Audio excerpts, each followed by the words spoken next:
What's the Paris Agreement? Paris में agreement मतलब Eiffel tower के सामने प्रपोज करना ना. You guys can even make Paris sound boring. Agreement and treaty, like agreement is like treaty. Oh yeah, it's when Paris Hilton agrees to do a movie, right? Hell no. The Paris Agreement is a treaty on climate change and it has nothing to do with Paris Hilton.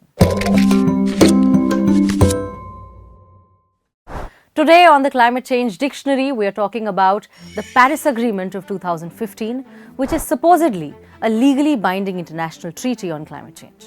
It is basically one of the most important and a landmark event in the global politics of climate change. In 2015, COP21 was held in Paris. COP, or the Conference of Parties like we told you in our previous video, is like the Met Gala of climate change. Click this link up here to watch it. So at COP21 in Paris, in December 2015, 196 parties decided to adopt this treaty, the larger aim of which was to limit global warming. Limiting global warming largely meant keeping the temperature of our globe under 2 degrees Celsius. Why is this important? Because if the Earth heats above 2 degrees Celsius, we're all basically doomed. And I'm getting tired of saying this, and you must be tired of hearing it, but that means melting glaciers, dying polar bears, floods, heat waves, cold waves, etc. We all die slowly. But how do we limit global temperatures? By peaking our emissions of greenhouse gases over the next decade or so. Meaning, once we hit the peak of this graph of our emissions, after that it starts falling down and we hit a state of carbon net zero, ideally by 2050 or 70. This would be a state of carbon neutrality where our emissions are cancelled out by carbon absorption or sequestration. And if you want to understand what net zero is in detail, go back to our previous video like good kids and do your revision. And while clearly it seems like doing all of these things would be considered really important because it is a legit matter of life and death for the entire human race and basically everything else on planet Earth, it kind of wasn't. Until the Paris Agreement. Paris Agreement was the first time in human history where combating climate change was accepted as a common global cause, and a binding agreement was signed between countries to work towards that. And so now, once we have decided the seriousness of this matter and the need to act, how was this to be done? Here came another term, the NDCs, or Nationally Determined Contributions. Under this, countries declare what they're going to do as individual units to contribute to this common cause of saving the planet, while also ensuring that they are taking enough measures and prepping to adapt with the ongoing climate crisis and the foreseeable extreme weather events in their own countries. Imagine the Avengers here, together for one larger cause to beat Thanos, who is a danger for all planets in the universe.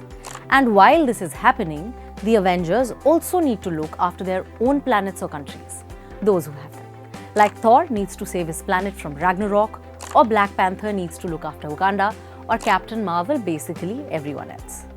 And when we see a group of Avengers fight Thanos collectively, their contributions are not equal, even though they're all equally important. Here comes another important concept of CBDR, common but differentiated responsibilities.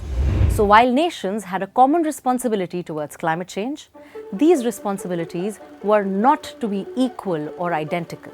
They were to be differentiated on the basis of where these nations stand on several parameters. For instance, against Thanos, our neighborhood Spider-Man would be expected to do much less compared to a very powerful Captain Marvel or a god like Thor, or a Tony Stark who has all the money like the US, because their powers, capacities and resources are different.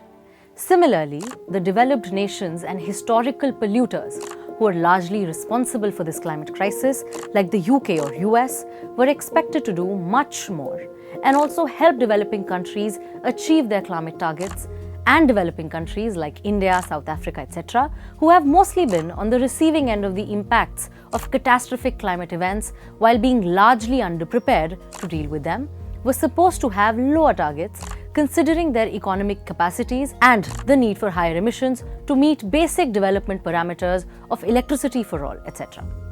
So, the developed world promised these developing countries to help them. But how? First and most crucial, financial assistance for climate action like mitigation and adaptation. Second, through technology. And third, through capacity building to deal with the ongoing climate crisis. Now, this all sounds very nice and focused, like one big family from Hum Saath Saath Hai, only more global, but there are some soap opera-esque plot twists here.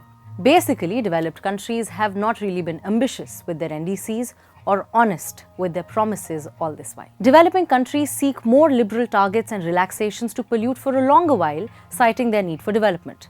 And developed countries are putting pressure on them, asking for more rushed timelines. And the vague promises of helping the developing countries that I just cited, our developed world is failing to deliver on those too. The expectation from developing countries to also achieve net zero by 2050, around the same time as the developed countries, seems to go against the equity principle of CBDR that was crucial to the Paris Agreement. Today, as we speak, the huge milestone that the Paris Agreement appeared back in 2015 seems to now be falling apart. Largely, the developed world is not keeping their end of the bargain, like the 15 lakh that Modi ji promised all of us, but where is money at? And a lot of NDCs that the developing world promised were conditional to the developed world providing them assistance.